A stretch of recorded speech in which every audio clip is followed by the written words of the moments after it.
আরও আইনি লড়াইয়ে জর্জরিত হলেন মমতা বন্দ্যোপাধ্যায় ও অভিষেক বন্দ্যোপাধ্যায়। 21শে জুলাই কলকাতার মূল রাস্তা বন্ধ করে সভার আয়োজন করায় আদালত অবমাননার অভিযোগ উঠল তৃণমূলের বিরুদ্ধে। মমতা বন্দ্যোপাধ্যায় অভিষেক বন্দ্যোপাধ্যায়ের বিরুদ্ধে নোটিশ জারির নির্দেশ দিল কলকাতা হাইকোর্টের বিচারপতি অরিজিৎ বন্দ্যোপাধ্যায়ের ডিভিশন বেঞ্চ। তৃণমূলের সভা নিয়ে আদালত অবমাননার অভিযোগ তুলে সম্প্রতি হাইকোর্টে একটি মামলা হয়, যেখানে উল্লেখ করা হয় 2018 সালে কলকাতা হাইকোর্ট জানিয়েছিল কলকাতার কোনো বড় বা প্রধান রাস্তা সভার জন্য সম্পূর্ণ বন্ধ করা যাবে না। কিন্তু মামলাকারীর অভিযোগ, সেই নির্দেশ অমান্য করে 2025 সালে শহীদ দিবসের সভা করে তৎকালীন শাসক দল তৃণমূল।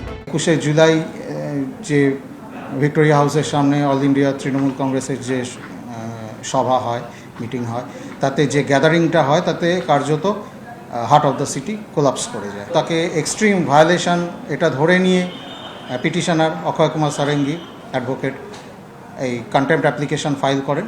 এই মামলায় ওনারা হিয়ারিংয়ের পরে ডাইরেকশন দিয়েছেন পিটিশনারকে যে নোটিশ সার্ভিস করতে হবে অ্যালেজড কন্টেমনার অল ইন্ডিয়া তৃণমূল কংগ্রেসের চেয়ারপারসন মমতা বন্দ্যোপাধ্যায় এবং তার জেনারেল সেক্রেটারি অভিষেক বন্দ্যোপাধ্যায়কে। প্রতি বছরই 21শে জুলাই ধর্মতলায় ভিক্টোরিয়া হাউসের সামনে বিরাট সমাবেশ করে তৃণমূল। এই প্রেক্ষাপটেই এবার আইনি গেরোয় তারা। আপনার ঘটনা ঘটেছে এই জায়গায় আর আপনি স্মরণ করবেন ওই জায়গায়, সাধারণভাবে হয় না। আমরাও রাস্তা খুলে রাখার পক্ষে, আমরাও যানবাহন এবং পথচারীদের স্বাধীনতার পক্ষে, কিন্তু কিছু কিছু ভয়ঙ্কর দিন থাকে, সেই দিনগুলি সেই জায়গায় পালন করতে হয়। কোনো রাস্তা আটকে কোনো রকম ধর্মীয় অনুষ্ঠান কিংবা কোনো ধরনের অনুষ্ঠান হওয়া বাঞ্ছনীয় নয়। 21শে জুলাই আমরা শহীদ মিনারের নিচে শহীদদের তর্পণ করব।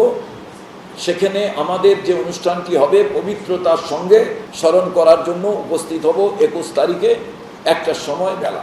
একদিকে দলে ভাঙন বিভাজন, অন্যদিকে আইনি জটিলতা। এবার কি হবে 21শে জুলাইয়ে? কোন তৃণমূল সমাবেশ করবে? কার সমাবেশে ভিড় বেশি হবে? কালীঘাট তৃণমূলের নাকি ঋতব্রত তৃণমূলের? রুমা পাল, ঝিলম করঞ্জাই ও ঐশী মুখোপাধ্যায়ের রিপোর্ট, এবিপি আনন্দ। ফিরহাদ হাকিম, অরূপ বিশ্বাস, জ্যোতিপ্রিয় মল্লিক এককালে যাঁরা ছিলেন মমতা বন্দ্যোপাধ্যায়ের ছায়াসঙ্গী, তাঁরাই আজ তৃণমূলের প্রতিষ্ঠাতার থেকে বহু দূরে। কালীঘাটের ছায়াও মারাচ্ছেন না।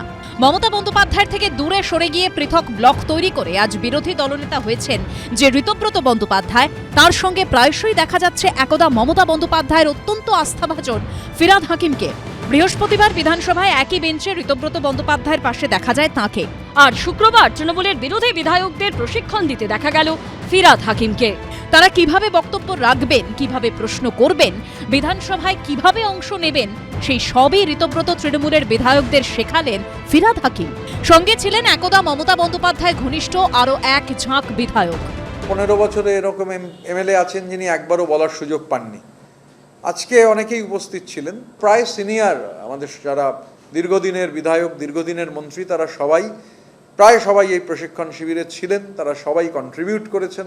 ফিরহাদ হাকিম ছিলেন, জাভেদ আহমেদ খান ছিলেন, আকরুজ্জামান ছিলেন, বিপ্লব মিত্র ছিলেন, গোলাম রব্বানী ছিলেন, চন্দ্রনাথ সিনহা ছিলেন, রথিন ঘোষ ছিলেন, সাবিনা ইয়াসমিন ছিলেন, শিউলি সাহা ছিলেন, অনেক সিনিয়ররা ছিলেন। বিধানসভায় ঢোকার পর ববিদা এখন বামপন্থী হয়েছেন, বাম দিকে যাচ্ছেন। ঢুকে বিধানসভায় ঢুকে উনি বামপন্থী দিকে যাচ্ছেন। তো এখন ফলে তার জন্য কি পদ অপেক্ষা করছে, কি অপেক্ষা করছে, যদির উপর দাঁড়িয়ে আমি কোনো মন্তব্য করব না। উনি অনেক সিনিয়র। তৃণমূলের তরফ থেকে মমতা বন্দ্যোপাধ্যায়ের স্নেহ, ভালোবাসা, আস্থায় বিভিন্ন ধরনের পদ, সম্মান, প্রতিষ্ঠায় তিনি ছিলেন। সূত্রের খবর, বিধানসভায় সরকারিভাবে বিশেষ করে নতুন বিধায়কদের জন্য প্রশিক্ষণের ব্যবস্থা করা হবে। 2 দিন ধরে হবে কর্মশালা। আশাবুল হোসেনের রিপোর্ট, এবিপি আনন্দ। এবিপি আনন্দ, এগিয়ে থাকে, এগিয়ে রাখে।